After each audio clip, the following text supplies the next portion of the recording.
बाबर की कब्र में सजदा की इसका समर्थन करते हैं और वंदे मातरम का विरोध करते हैं। माफियाओं की कब्र में फतिया पढ़ने के लिए जाते हैं। हाँ, करते हैं, कर रहे हैं। आपकी पार्टी के नेता सब बोल रहे हैं, संसद में भी देखो ना, सभी नेता बोल रहे हैं, कांग्रेस के भी और सपा के भी बोल रहे हैं, कह रहे हैं कि वंदे मातरम नहीं गाएंगे, हिंदुस्तान का खाएंगे। आपकी पार्टी के नेताओं ने कहा है, आपकी पार्टी के नेताओं ने कहा कि वंदे मातरम नहीं गाएंगे। हाँ, समाजवादी पार्टी के भी एक सांसद ने कहा है और कांग्रेस के भी एक सांसद ने कहा है।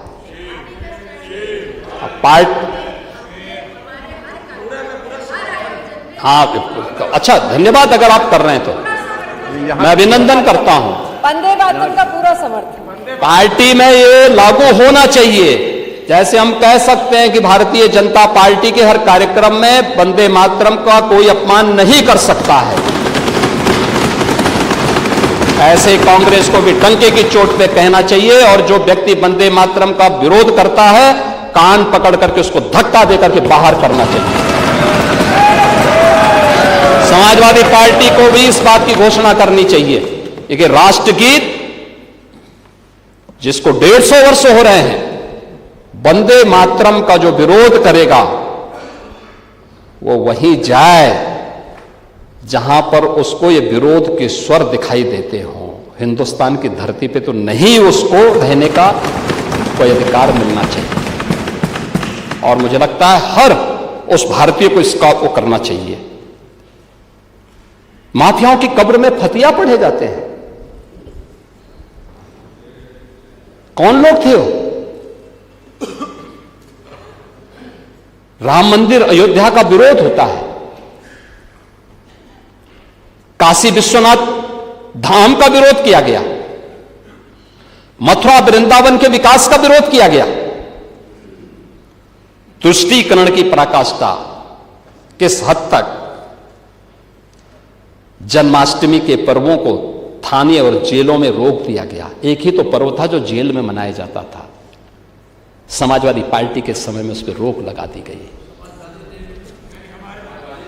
कावड़ यात्रा को रोकी जाती है। कावड़ यात्रा में समाज का अंतिम पायदान पर बैठा हुआ व्यक्ति जाता है, शिव की बारात बोली जाती है। शिव की बारात का मतलब बिना भेदभाव के हर समाज का व्यक्ति जाएगा।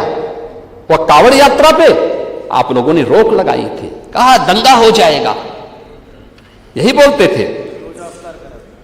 अयोध्या की 84 कोसी परिक्रमा को इन्होंने रोका था और दीपोत्सव करने के लिए जब हम लोग अयोध्या गए थे, उन्होंने उसका भी विरोध किया था।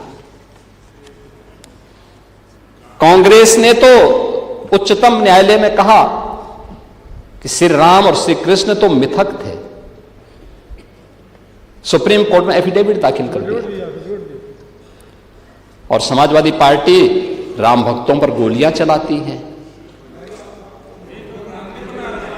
मंदिर निर्माण को रोकने के लिए कोर्ट में अपने वकील खड़े करती है, लेकिन आस्था, सनातन आस्था का, याद रखना, सनातन आस्था को कोई कैद नहीं कर सकता, कोई कैद नहीं कर सकता है। और आज अयोध्या में भगवान श्री राम का भव्य मंदिर बन करके खड़ा हो गया है। आज तो भगवान राम भव्य मंदिर, ये पुनर्जागरण का मॉडल यही है। इसमें विरासत भी है, विकास भी है, दोनों एक साथ चल रहा है। और आस्था का ये जो पुनर्जागरण है, यह उत्तर प्रदेश से प्रारंभ हुआ है। उत्तर प्रदेश भारत की आस्था का केंद्र बिंदु है। अगर भारत की आस्था की आत्मा कहें उत्तर प्रदेश को, कोई संयुक्ति नहीं। जिन्हें हम अयोध्या कह रहे हैं, जैसे हम काशी कह रहे हैं, जैसे हम मथुरा वृंदावन कह रहे हैं, जैसे हम प्रयागराज कह रहे हैं, ये केवल आस्था के केंद्र नहीं है। चित्रकूट, नैमिषारण्य, सुखतीर्थ, ये केवल आस्था के ही केंद्र नहीं है, ये राष्ट्र चेतना के भी केंद्र हैं। यही तो राष्ट्र चेतना के केंद्र हैं। अभी यूपी को कोई आप लोग समझ ही नहीं पा रहे हैं। अयोध्या की मर्यादा, जब भी दुनिया के अंदर मर्यादा की चर्चा होगी, अयोध्या की चर्चा होगी। जब भी दुनिया के अंदर शाश्वत चेतना की चर्चा होगी तो काशी की चर्चा होगी। जब भी दुनिया में भक्ति की चर्चा होगी तो मथुरा वृंदावन की चर्चा होगी। और जब भी समरसता की चर्चा होगी तो प्रयागराज की चर्चा होगी। और ये चारों उत्तर प्रदेश में, हर उत्तर प्रदेश वासियों को इसमें गौरव की अनुभूति करनी चाहिए। ये चारों बातें उत्तर प्रदेश में हैं और इसलिए इस पुनर्जागरण का केंद्र बिंदु उत्तर प्रदेश फिर से बन गया है, फिर से बना है।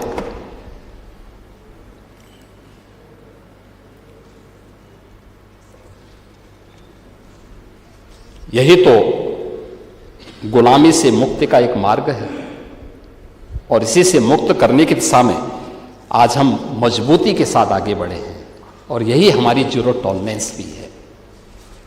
इसी के लिए जीरो टॉलरेंस है।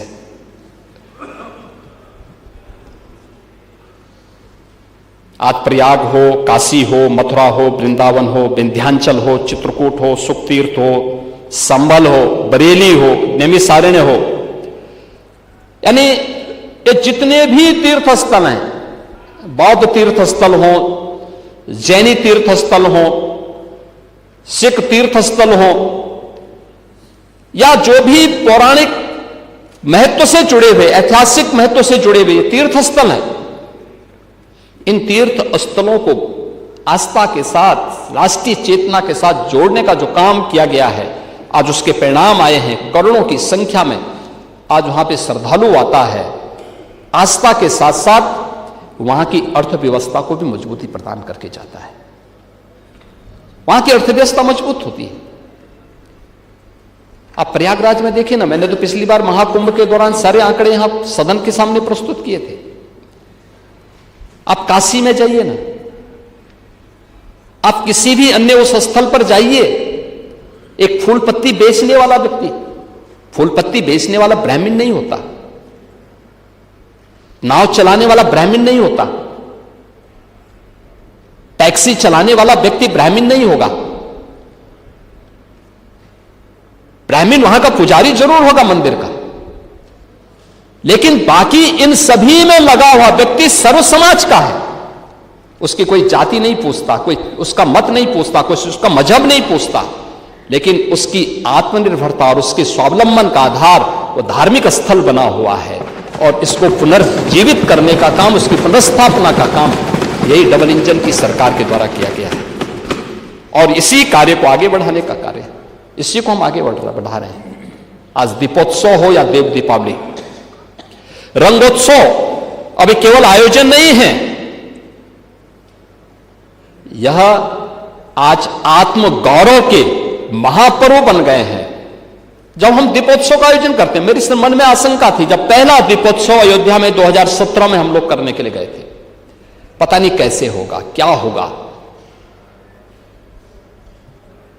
यही आशंका देव दीपावली के अवसर पर भी प्रयागराज काशी में थी, और यही आशंका रंगोत्सव के अवसर पर। लेकिन क्या सफलता, आज करोड़ों की संख्या में लोग स्वयं वहां पे फिजिकली प्रेजेंट होकर के और वर्चुअली जोड़ करके भी, इस आस्था के साथ जोड़ करके, हर व्यक्ति उस आस्था के साथ जोड़ करके गौरव की अनुभूति करता है।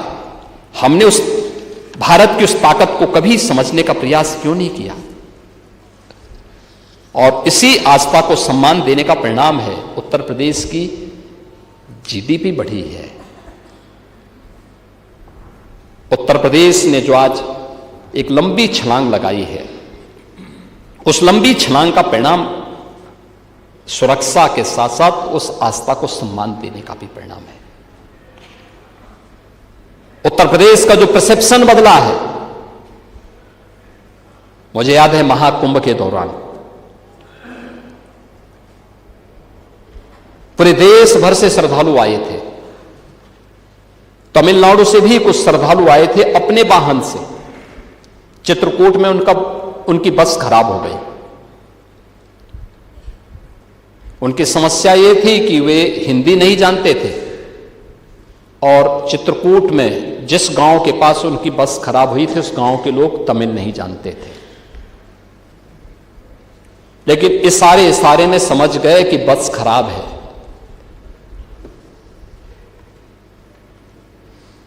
कैसे भ्रम टूटता है, कैसे लोगों के मन में एक नई आस्था जन्म लेती है। चित्रकूट में जब वे लोग गए, वे लोग भटक रहे थे, कहां जाएं, प्रयागराज का रास्ता नहीं देखा था, बस खराब हो गई है, अंधेरा होने वाला है। गांव के लोगों को पता लगा, वो लोग लेकर के गए। एक परिवार में शादी थी, वो लोग लेके गए सभी बस वालों को, कहा आप यहां हमारे यहां भोजन लीजिए। उन्होंने पूछा ये कैसे? उन्होंने कहा हमारे यहां शादी है। उन्होंने कहा वे बाराती? तो उन्होंने कहा बाराती बाद में पालेंगे, आप भी हमारे लिए अतिथि हैं। ये चित्रकूट की घटना है। और उन्होंने पहले उन तमिलनाडु से आए हुए श्रद्धालुओं के जिनके नाम पता नहीं, जिनका परिचय नहीं, उनको पहले भोजन करवाया। भोजन करवाने के बाद फिर एक प्राइवेट बस ला करके उनको प्रयागराज छुड़वाया। उसी बस से वापस आए, एक मैकेनिक को बुला करके उनकी बस ठीक किया, फिर एक आदमी को भेजा गाड़ी के साथ में और प्रयागराज पहुंचा करके उनकी बस उन तक पहुंचवाई।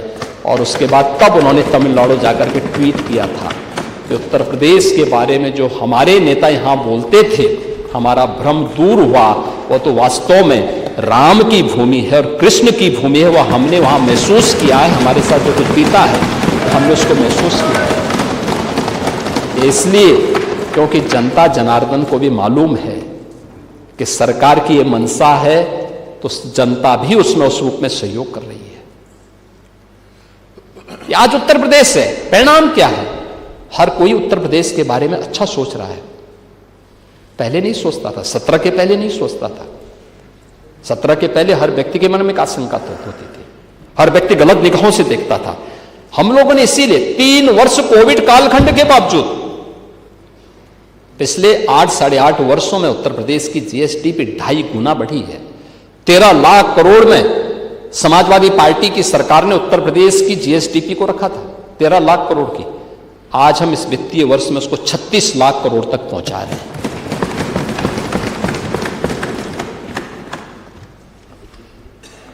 देश की जीडीपी में यूपी का जो हिस्सा था मात्र 8% रह गया था, आज वो 9.5% तक उत्तर प्रदेश पहुंचा रहा है। पर कैपिटा इनकम को हम लगभग 3 गुना करने में सफल हुए हैं।